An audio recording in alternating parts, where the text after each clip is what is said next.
ಸೊಸೆ ಸೊಸೆ ಸೊಸೆ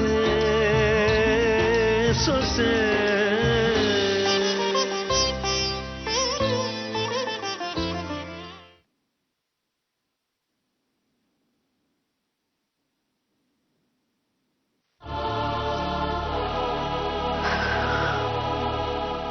ಅಕ್ಕ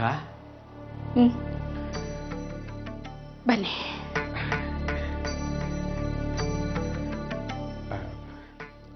ಅಕ್ಕ ನಿಮಗೆ ತೊಂದರೆ ಕೊಡ್ತಾ ಇಲ್ಲ ಅಂತ ಅನ್ಕೋತೀನಿ. ಪರವಾಗಿಲ್ಲ, ಹೇಳಿ. ಇದ್ದದನ್ನ ನೇರವಾಗಿ ಕೇಳೋದು ನನ್ನ ಅಭ್ಯಾಸ ಅಂತ ನಿಮಗೆ ಚೆನ್ನಾಗಿ ಗೊತ್ತಲ್ವಾ ಅಕ್ಕ? ಕೇಳೋದಕ್ಕೆ ಪೀಠಿಗೆ ಯಾಕೆ, ಕೇಳಿ. ಅದೇ ಅಕ್ಕ, ನಮ್ಮನೆ ಹರಾಜು ಆಗೇ ಬಿಡುತ್ತೆ ಅಂತೀರಾ?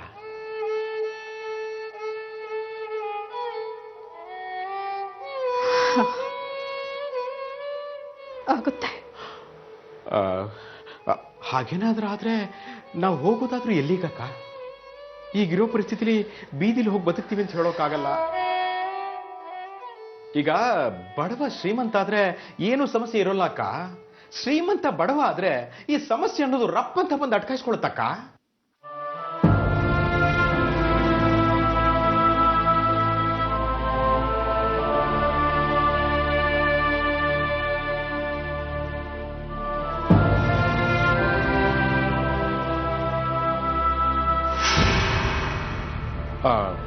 ಇದನ್ನೆಲ್ಲ ಕೇಳಿಸ್ಕೊಂಡು ನೀವು ಏನಪ್ಪ ಇವನು ಬರೀ ಇವನ್ ಕಷ್ಟದ ಬಗ್ಗೆನೇ ಹೇಳ್ಕೊತಿದ್ದಾನೆ ಅಂತ ಮಾತ್ರ ಅನ್ಕೋಬಿಡಿ ಅಕ್ಕ.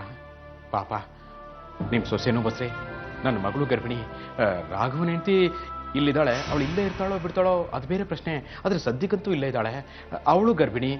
ಇಂಥ ಟೈಮಲ್ಲಿ ಎಲ್ಲರೂ ಮನೆಯಿಂದ ಗೆಟ್ ಔಟ್ ಅಂತ ಆದ್ರೆ ನನ್ನ ಅಲ್ಲ ಅವ್ರ ಜೀವನ ಏನಾಗ್ಬೇಕಕ್ಕ? ಏನೂ ಆಗೋಲ್ಲ. ಅಂದ್ರೆ ಮಾವ ಇಲ್ಲಿದ್ದಿದ್ರೆ ಅಳಿಯಂದ್ರನ್ನ ಹೇಳ್ತಿದ್ರೋ ಹಾಗೆ ನಾವು ಕೂಡ ನಿಮ್ಮನ್ನ ಕೊನೆ ತನಕ ಚೆನ್ನಾಗಿ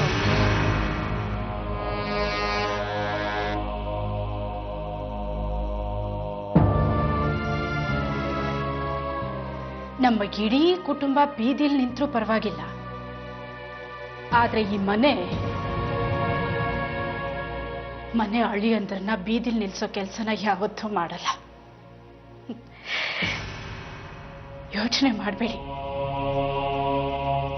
ಈ ಮನೆ ಸೊಸೆಯಾಗಿ ಸದ್ಯಕ್ಕೆ ಮಾವನ ಸ್ಥಾನದಲ್ಲಿ ನಿಂತು ನಾನ್ ನಿಮಗೆ ಕೊಡ್ತಿರೋ ಮಾತು. ಅಯ್ಯೋ ಅಕ್ಕ, ಇಷ್ಟಕ್ಕೆಲ್ಲ ಆಣೆ ಪ್ರಮಾಣ ಮಾತು ಭಾಷೆ ಗ್ಯಾರಂಟಿ ಯಾಕಕ್ಕ ಬೇಕು? ನೀವು ಇಷ್ಟು ಹೇಳಿದ್ರಲ್ಲ ನನಗಷ್ಟೇ ಸಾಕು. ಧನ್ಯ ಅಕ್ಕ, ನನ್ನ ಜೀವನ ಧನ್ಯ ಆಗೋಯ್ತು. ನೀವು ಮಲ್ಕೊಳ್ಳಿ, ಆರಾಮಾಗಿ ನಿದ್ದೆ ಮಾಡಿ, ಏನೂ ಆಗಲ್ಲ. ಸದ್ಯಕ್ಕೆ ಆರಾಮಿನ ನಿದ್ದೆ ಬೇಕಾಗಿರೋದು ನಿಮಗೆ. ನೀವು ಹೋಗಿ ಮಲ್ಕೊಳ್ಳಿ. ಸರಿ ಅಕ್ಕ. ಅಕ್ಕ ಶುಭರಾತ್ರಿ, ಗುಡ್ ನೈಟ್.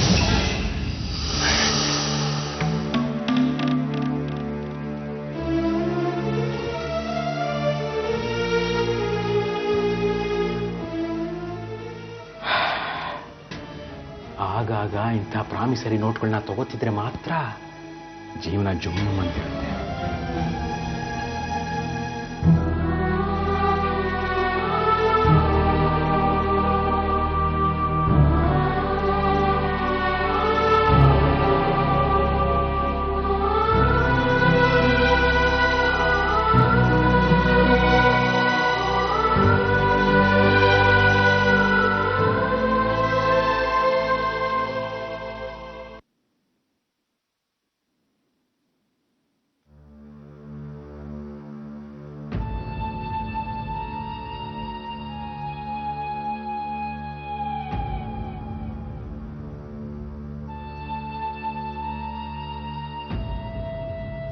ಸರ್, ತಪ್ಪು ತಿಳ್ಕೊಬೇಡಿ. ಈಗ ನೀವು ಮಾಡ್ತಿರೋದೇನು? ನೋಡಿ, ಈ ಮನೆಗೆ ಎಷ್ಟು ವ್ಯಾಲ್ಯೂ ಇದೆ, ಈ ಮನೇಲಿರೋ ವಸ್ತುಗಳಿಗೆ ಎಷ್ಟು ವ್ಯಾಲ್ಯೂ ಇದೆ ಅಂತ ನೋಡ್ತಾ ಇದ್ದೀವಿ. ಅಂದ್ರೆ ಈ ಮನೇಲಿರೋದನ್ನೆಲ್ಲ ತಗೊಂಡೋಗ್ಬಿಡ್ತೀರಾ? ನೋಡಿ, ನೀವು ಕೊಡಬೇಕಾಗಿರೋದನ್ನ ಮಾತ್ರ ತೊಗೊಂಡೋಗ್ತೀವಿ ಹೊರತು ಸುಮ್ಮನೆ ಇರೋ ಬರೋದನ್ನೆಲ್ಲ ಬಾಚ್ಕೊಂಡು ಹೋಗೋಂಥ ಕೆಲಸ ಮಾಡಲ್ಲ. ಮಾರುತಿ, ಅವ್ರ ಕೆಲಸ ಅವ್ರಿಗೆ ಮಾಡೋದಕ್ಕೆ ಬಿಡು. ಬಿಡ್ತೀನಕ್ಕ. ನಾವೆಲ್ಲ ಈ ಮನೆ ಬಿಟ್ಟು ಹೋಗೋಕೆ ರೆಡಿ ಇರುವಾಗ ಅವ್ರ ಕೆಲಸ ಅವ್ರು ಮಾಡಕ್ ಬಿಡದೇ ಇದ್ರೆ ಹೇಗೆ? ಮಾರುತಿ, ನಿನ್ನೊಬ್ಬನಿಗೆ ಅಲ್ಲ, ನಮ್ಮೆಲ್ರಿಗೂ ಬೇಜಾರಾಗಿದೆ. ದಯವಿಟ್ಟು ಏನು ಮಾತಾಡದೆ ಸುಮ್ಮನೆ ಇರು.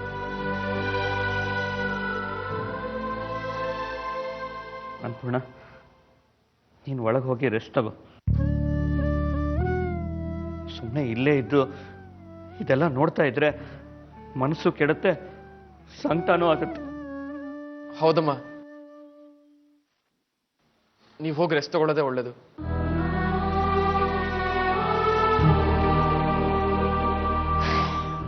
ನಾನಿಲ್ಲೇ ಇರ್ತೀನಿ ಕಣೋ.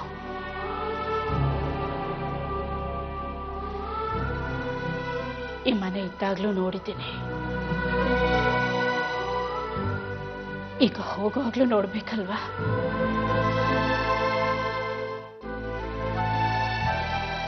ಮನೆ ಹೆಣ್ಮಗಳನ್ನ ಗಂಡನ ಮನೆಗೆ ಕಳಿಸೋವಾಗ ಅತ್ತು ಕರೆದು ಮಾಡ್ತೀವಿ ನಿಜ, ಆದ್ರೆ ಹಾಗಂತ ಮನೆ ಒಳಗಡೆ ಹೋಗಿ ಕೂತ್ಕೋತೀವ ಹೇಳು?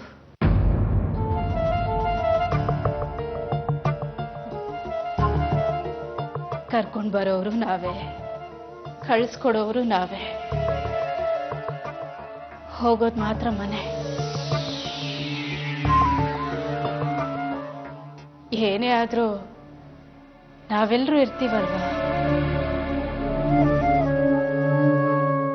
ನಾವೆಲ್ಲಿರ್ತೀವಿ ಅತ್ತೆ? ಇಷ್ಟಕ್ಕೂ ಮನೆಯಲ್ಲಿ ಹೋಗುತ್ತೆ. ಹೋಗೋರು ನಾವು, ಮನೆ ಇಲ್ಲೇ ಇರತ್ತೆ. ನಮ್ ದುಃಖ ಅದಕ್ಕೆಲ್ಲಿ ಗೊತ್ತಾಗುತ್ತೆ? ಅದು ನಿಜಾನೇ. ವಸ್ತುಗಳ ಮೇಲೆ ಮೋಹ ಬೆಳೆಸ್ಕೊಂಡ್ರೆ ಅದು ನಮ್ಮ ಕೈ ಬಿಟ್ಟು ಹೋಗುವಾಗ ನಮಗ್ ದುಃಖ ಆಗುತ್ತೆಯೇ ಹೊರತು ಅದಕ್ಕಲ್ಲ. ನೋಡಿ, ಈ ಮನೆ ಹರಾಜು ಹಾಕಿದ್ರು ಇನ್ನ 4.25 ಕೋಟಿ ಬಾಕಿ ಉಳಿಯುತ್ತೆ. ಅದಕ್ಕೆ ನಿಮ್ಮ ಹತ್ರ ಏನಾದ್ರು ಜ್ಯುವೆಲರ್ಸ್ ಇದ್ದರೆ ತಂದ್ಕೊಡಿ. ನೋಡಿ, ನೀವು ಈ ಮನೇಲಿರೋ ಯಾವ ವಸ್ತು ಬೇಕಾದ್ರೂ ತಗೊಂಡು ಹೋಗಿ, ಆದ್ರೆ ನಮ್ಮ ಹೆಣ್ಮಕ್ಳು ಒಡವೆ ಮಾತ್ರ ಕೇಳ್ಬೇಡಿ. ನೋಡಿ, ಬೇಜಾರು ಮಾಡ್ಕೋಬೇಡಿ. ನಿಮ್ಮ ಹೊರೆ ಕಡಿಮೆ ಆಗಲಿ ಅಂತ ಹೇಳ್ತಾ ಇದ್ದೀವಿ. ಹೊರಗಡೆಯಿಂದ ಸಾಲ ತರೋದು ತಪ್ಪತ್ತಲ್ವಾ? ಹಾಗಂತ ನಮ್ಮ ಹೆಂಡತಿರಿಗೆ ಕಟ್ಟಿರೋ ತಾಳಿನೂ ಬಿಚ್ಕೊಡಕ್ಕಾಗತ್ತಾ?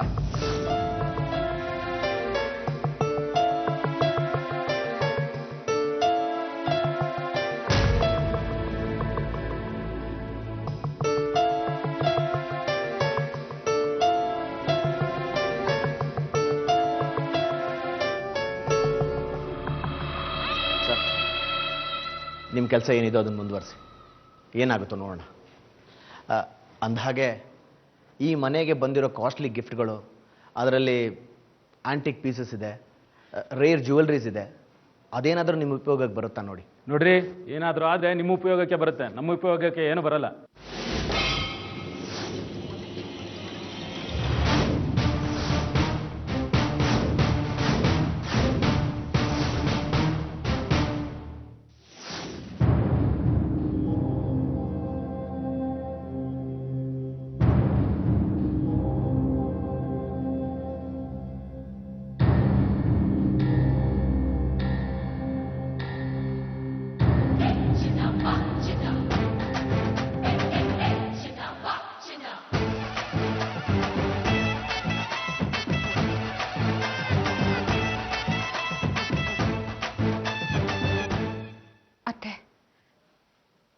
ನನಗೆ ಈ ಮನೆ ಮುಖ್ಯ, ಈ ಮನೆ ಕಷ್ಟ ಮುಗಿಯೋದು ಮುಖ್ಯ. ಇದನ್ನೆಲ್ಲ ಇಟ್ಕೊಂಡು ನಾನೇನ್ ಮಾಡ್ಲಿ? ಇಷ್ಟಕ್ಕೂ ಇದರಲ್ಲಿ ಒಂದು ಗುಲ್ಗಂಜಿನೂ ನಾನು ತಗೊಂಡಿದ್ದಲ್ಲ, ಎಲ್ಲ ನೀವು ಕೊಟ್ಟಿರೋದೆ. ಸಾಲನಾದ್ರೂ ತೀರುತ್ತೆ, ತಗೊಳ್ಳಿ ಅತ್ತೆ.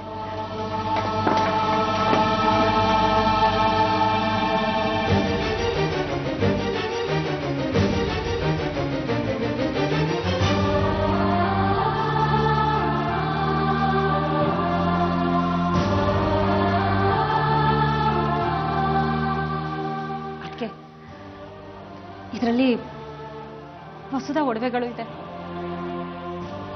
ಇಲ್ಲ ಅದಕ್ಕೆ ಅವಳೇ ಬಂದು ಕೊಟ್ರೆ ನೀವು ತಗೊಳ್ಳಲ್ಲ ಅಂತ ಅವಳು ನನ್ನ ಕೈಲಿ ಕಳಿಸಿದಾಳೆ.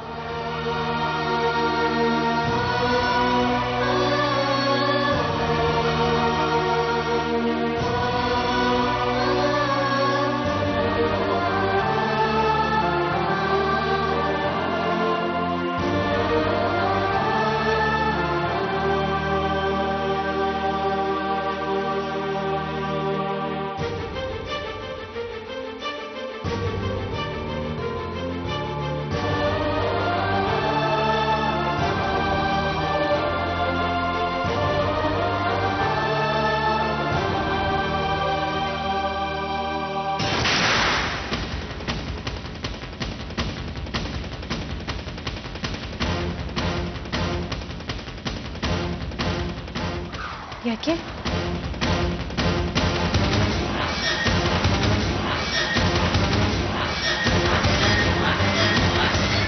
ಇದನ್ನೆಲ್ಲ ಕೊಟ್ಟು ನಿನ್ ಮೇಲೆ ಕರುಣೆ ಉಕ್ಕಿ ಬರಲಿ ಅನ್ನೋ ನಾಟಕ ಆಡೋದು ಬೇಕಾಗಿಲ್ಲ.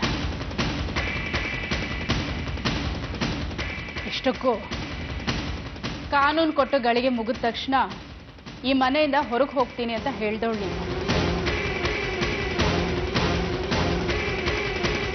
ನಾಳೆ ದಿನ ನೀನು ಹೊರಡುವಾಗ ನಾನು ಕೊಟ್ಟು ಒಡವೆ ನನ್ಗೆ ವಾಪಸ್ ಬೇಕು ಅಂತ ನೀನು ಕೇಳಿದ್ರೆ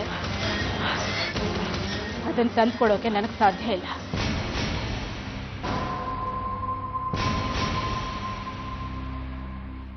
ನೀನು ಕೊಟ್ಟ ಈ ಒಡವೆಗಳು ಈ ಮನೆಗೆ ಸೇರಲ್ಲ, ಸೇರ್ಲು ಕೂಡ್ದು.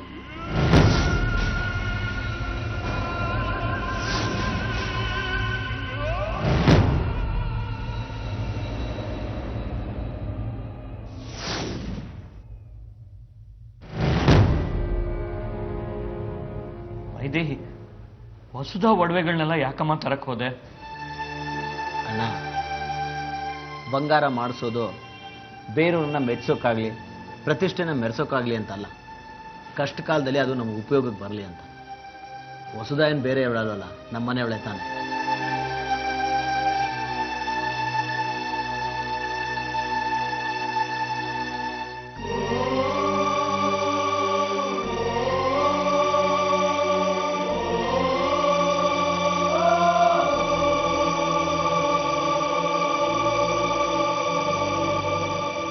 ಇದು ಅಪ್ಪಾಜಿ ಮಾಡಿಸಿತ್ತು. ಮನೆ ಮಗ ನೀನು ಅಂತ ನನ್ನ ಕುತ್ತಿಗೆಗೆ ಹಾಕಿದ್ರು.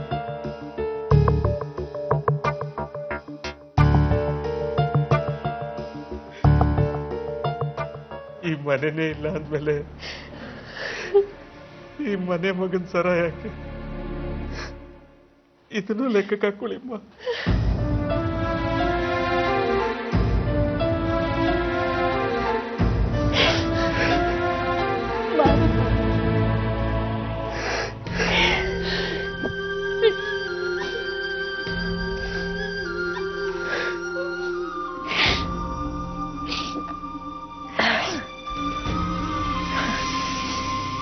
ರಾಘವ,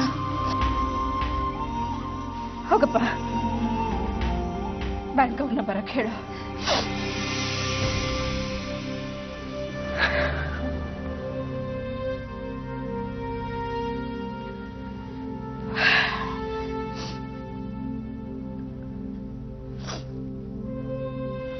ಬನ್ನಿ, ಇದನ್ನೆಲ್ಲ ತಗೊಂಡು ಹೋಗಿ.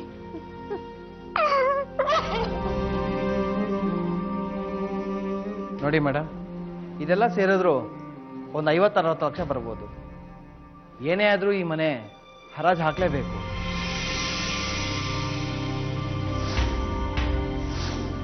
ಅಲ್ಲಿವರೆಗೂ ಇದೆಲ್ಲ ನಿಮ್ಮ ಹತ್ರನೇ ಇರಲಿ. ಹರಾಜ್ಗೆ ಒಪ್ಪಿದ್ದೀನಿ ಅಂತ ಅಂದ್ಬಿಟ್ಟು ನೀವೆಲ್ಲ ಸೇರಿ ಒಂದು ಸೈನ್ ಹಾಕಬೇಕು.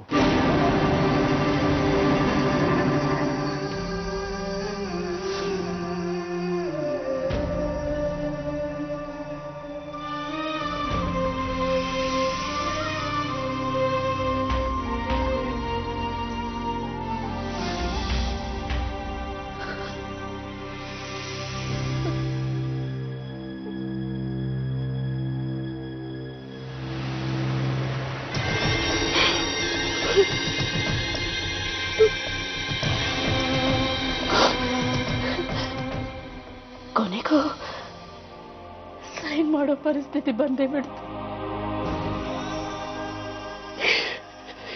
ಏನ್ ಮಾಡ್ಲಿ?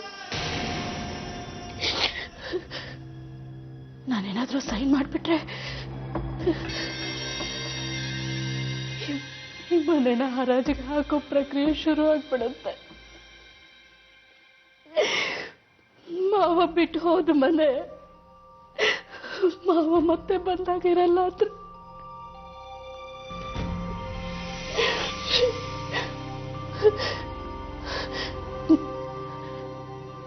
ಮಾವ ನನ್ನ ನಂಬಿ ಎಲ್ಲ ನನಗೊಪ್ಸಿ ಹೋಗಿದ್ದಾರೆ.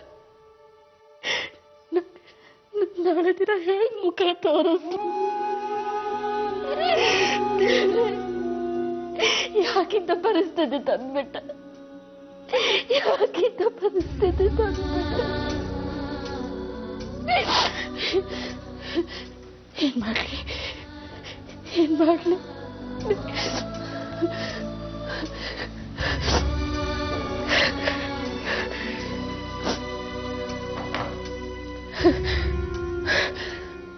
ದೇವ್ರೆ, ಹೇಗಾದ್ರೂ ಮಾಡಿ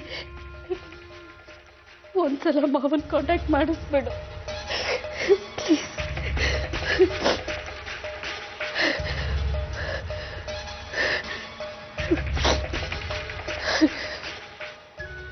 We're sorry, the number you have dialed is not in service at this time.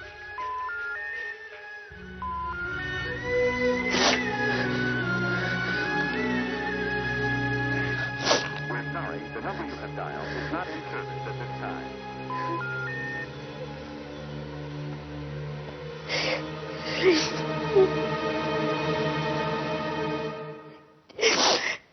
ಏನ್ ಮಾಡ್ಲಿ?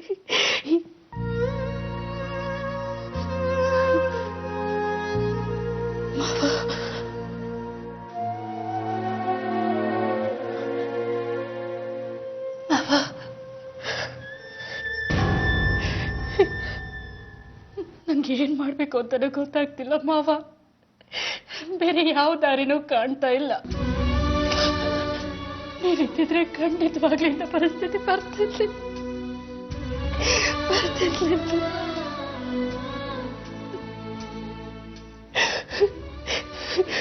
ಪರಿಸ್ಥಿತಿ ಕೈ ಮೀರ್ತಾ ಇದೆ ಮಾವ. ನಾನು ಏನ್ ಮಾಡೋಕ್ಕೂ ಆಗ್ತಿಲ್ಲ.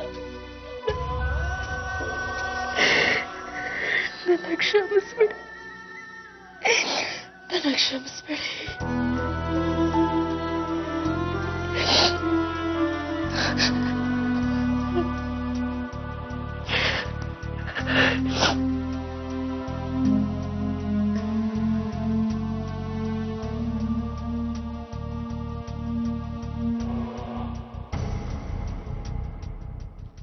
ಸೈನ್ ಮಾಡ್ತೀನಿ.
ಅಲ್ಲಿಗೆ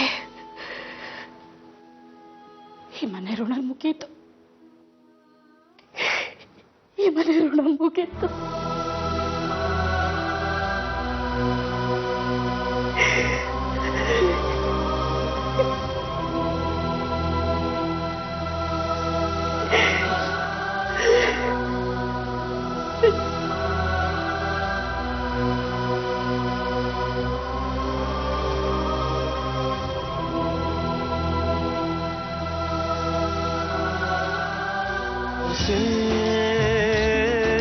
ಸೊಸೆ